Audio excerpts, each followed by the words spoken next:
యోనాతాను తండ్రి అయిన సౌలు దావీదుని చంపాలని ప్రయత్నం చేశాడు.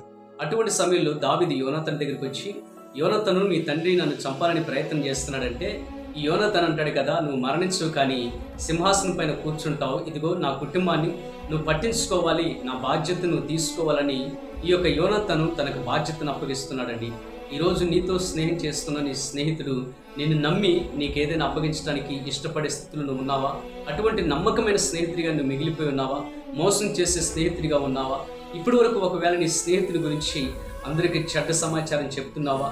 నీ స్నేహితుడి గురించి కానిపోని మాటలన్నింటినీ కావించి చెప్తున్నావా? ఈరోజు ఒకవేళ నువ్వు ఏదైతే ఎత్తుతున్నావో అదే రేపు రోజున నువ్వు కూడా కోస్తావు.